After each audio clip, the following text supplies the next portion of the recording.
अगर दुनिया के अंत से पहले आपको एक आखिरी रात मिलती तो आप क्या करते? प्यार, डर और दर्द से भरी वो एक रात जहां क्रिसमस सिर्फ दिखावा था, असल में तो सब मौत का इंतजार कर रहे थे। फिल्म का नाम है साइलेंट नाइट। कहानी की शुरुआत होती है एक शांत और खूबसूरत फार्म हाउस से, जहां एक फैमिली हर साल की तरह इस बार भी क्रिसमस मनाने आई है। लेकिन इस बार कुछ अलग है। इस बार ये सिर्फ एक त्योहार नहीं, एक अलविदा है। साइमन और उसकी पत्नी ने अपने 3 बेटों के साथ यहाँ छुट्टियां मनाने की तैयारी की है। फार्म हाउस में परिवार के दूसरे सदस्य और दोस्त भी धीरे धीरे आने लगते हैं। उसकी बहन, उसका पति, उनकी बेटी और बाकी पुराने दोस्त भी। आखिरी में आता है जेम्स और उसकी पत्नी सोफी, जिसे बाकी सब ज्यादा पसंद नहीं करते क्योंकि वो एक गरीब बैकग्राउंड से थी, जबकि बाकी सभी अमीर और प्रभावशाली थे। यहां तक कि उनके सर्कल में रॉयल लोग भी शामिल थे। सब एक बड़ी पार्टी के लिए इकट्ठा हुए हैं, लेकिन माहौल में एक अजीब सा सन्नाटा है। एक छोटी बच्ची जो बहुत ही जिद्दी है, पुडिंग की डिमांड करती है, जो घर में बनी ही नहीं थी। मजबूरी में साइमन और बच्ची का पिता पुडिंग चुरा कर लाते हैं, क्योंकि अब आसपास की दुकानों में कुछ नहीं बचा था, पानी भी नहीं, और ये सब अब नॉर्मल लगने लगा था। बच्चे गालियां दे रहे हैं, बदतमीजी कर रहे हैं, और पेरेंट्स उन्हें रोक नहीं रहे। ऐसा लग रहा है जैसे नियमों की कोई जरूरत ही नहीं रही। जैसे जैसे रात गहराती है, हम समझते हैं कि ये कोई आम क्रिसमस पार्टी नहीं है, ये एक गुड बाय डिनर है। सब लोग जानते हैं कि अगली सुबह शायद ना आए। टीवी पर क्वीन की स्पीच आती है, लेकिन वो खुद एक बंकर में छुपी हुई है। दुनिया पर एक जहरीला बादल छा गया है, जो जिस भी इलाके से गुजरता है वहां के लोग तड़प तड़प कर मर जाते हैं। साइंटिस्ट का कहना है कि गैस पहले लंग्स और फिर ब्रेन पर हमला करती है, और मौत बहुत दर्दनाक होती है। सरकार के पास इसे रोकने का कोई उपाय नहीं, इसलिए उन्होंने एग्जिट पिल नाम की एक गोली लोगों को दी है, जो खा ली जाए तो बिना दर्द के मौत आ जाती है। सरकार लोगों को खुदकुशी करने को कह रही है, ताकि वो कम से कम शांतिपूर्वक मर सके। इस फैमिली के पास भी वही गोली है, और सब डिनर के बाद उसे लेने का फैसला कर चुके हैं। लेकिन सोफी मना कर देती है, क्योंकि वो प्रेग्नेंट है। उसे लगता है कि शायद कोई चमत्कार हो जाए। उसका मानना है कि मरने से पहले जिंदगी को एक मौका मिलना चाहिए। 8, साइमन का बड़ा बेटा भी अब डगमगाने लगता है। उसे भी लगता है कि सुसाइड का कोई लॉजिक नहीं है, लेकिन बाकी सब उसे समझाते हैं कि गरीबों को तो ये भी नसीब नहीं हुआ। उनके पास पीड़ा को कम करने की गोली तक नहीं थी, वो तड़प तड़प के मरे। हम कम से कम ये तो चुन सकते हैं कि कैसे मरना है। रात आखिरी है, सब अपने तरीके से उसे जीने की कोशिश करते हैं। कुछ गेम्स खेलते हैं, कुछ पुरानी बातें याद करते हैं। ये फार्म हाउस साइमन की वाइफ की मां का था, और अब सब इस घर में आखिरी बार एक साथ है।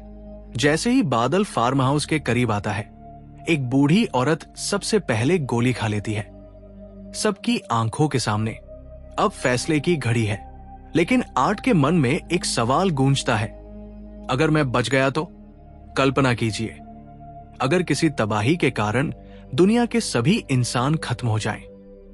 जरूरी नहीं कि सब मरे, कुछ लोग जरूर बचेंगे, लेकिन कुछ शक्तिशाली संस्थाएं जानबूझकर ऐसा करवा रही है, ताकि दुनिया की आबादी खुद ब खुद कम हो जाए।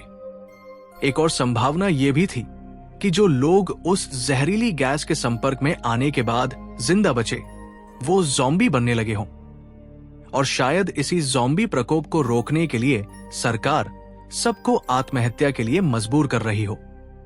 आर्ट सोचता है, अगर मैंने वो पिल पहले नहीं खाया और गैस के बाद जिंदा रह गया, तो क्या मैं ज़ॉम्बी बन जाऊंगा?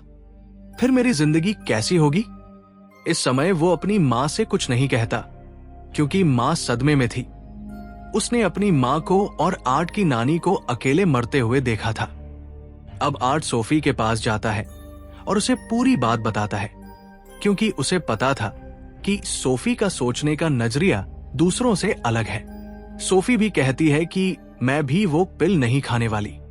ये सुनकर आर्ट का हौसला और बढ़ जाता है। वो पक्का कर लेता है कि वो आत्महत्या नहीं करेगा। उसी वक्त उसकी माँ वहां आ जाती है और आर्ट कहता है, मैंने तय कर लिया है, ना मैं पिल खाऊंगा और ना सोफी। ये सुनकर माँ हक्की बक्की रह जाती है। उसे लगता है कि उसका बेटा बहुत बड़ी गलती कर रहा है। आर्ट के माँ बाप उसे बाहर ले जाकर कार में बैठाते हैं और समझाते हैं, बेटा मौत तो तय है, लेकिन फिर दर्द से क्यों मरना? अगर शांति से मरा जा सकता है तो वो रास्ता क्यों नहीं चुनना? माँ बाप के लिए केवल एक ही रास्ता सही लग रहा था और वो था सरकार का दिया रास्ता। लेकिन आर्ट के दिल में उम्मीद बाकी थी। वो अपने माँ बाप को भी आशा दिखाना चाहता था, लेकिन वो पूरी तरह से सरकार की बातों पर विश्वास कर चुके थे। आखिरी बार वो फिर आर्ट से कहते हैं, आत्महत्या के लिए तैयार थे। उन्होंने आर्ट को भी पिल देने का सोचा, लेकिन देखा कि आर्ट पहले ही एक भयानक मौत मर चुका था। उसकी आंख, नाक और कान से खून बह रहा था। ये देख साइमन और उसकी पत्नी टूट गए। फिर भी उन्होंने हिम्मत समेटी और आर्ट के बिना ही बाकी सभी लोगों ने एक साथ लेटकर सुसाइड पिल्स खा ली। सोफी का मन अब बदलने लगा था। उसे अब इतनी दर्दनाक मौत नहीं चाहिए थी। कहीं न कहीं उसके दिल में भी आर्ट की तरह जिंदा बच जाने की उम्मीद थी। लेकिन उसके पति ने उसे इमोशनल ब्लैकमेल करते हुए कहा, अगर तुम नहीं खाओगी तो मैं भी नहीं खाऊंगा और तुम्हारे साथ दर्द से तड़प कर मरूंगा। पति से गहरा प्यार होने की वजह से उसने मजबूरी में पिल्स खा ली और दोनों मर गए। दूसरे कमरे में वो जिद्दी लड़की भी पिल्स खाकर मर गई। उसकी दोस्त जो नींद में उल्टी कर चुकी थी, अब जीना चाहती थी। लेकिन उसकी दोस्त ने सोचा कि अगर मैं मर रही हूं तो उसे भी नहीं छोड़ूंगी। उसने क्रूरता से उसके पेट में चाकू मार दिया और खुद भी दवा खाकर मर गई। कुछ ही देर बाद वो जहरीला धुएं का बादल भी उस घर के ऊपर से गुजर गया। कई घंटे बीतने के बाद जब धुआं छटा तो सुबह का समय था। बाहर बर्फ गिर रही थी। घर में हर इंसान मर चुका था सिवाय एक के, आर्ट। आर्ट ने कभी वो सुसाइड पिल नहीं खाई थी। अचानक उसकी आंखें खुलती हैं और वो जिंदा हो जाता है। उसकी कही बात सही निकली। हो सकता है बादल के गुजर जाने के बाद लोग बच सकते थे, लेकिन किसी ने उस पर यकीन नहीं किया। उन्होंने खुद ही अपने बचने के आखिरी मौके भी खत्म कर दिए। साइलेंट नाइट 2021 एक खामोश चीख है जो हमें बताती है, कभी कभी उम्मीद को आखिरी सांस तक थामे रखना ही असली हिम्मत होती है। क्या आर्ट अब एक नॉर्मल इंसान रहेगा या फिर बन जाएगा एक ज़ोंबी? जानिए इस अनकही कहानी में हमारे चैनल पर। Thanks for watching.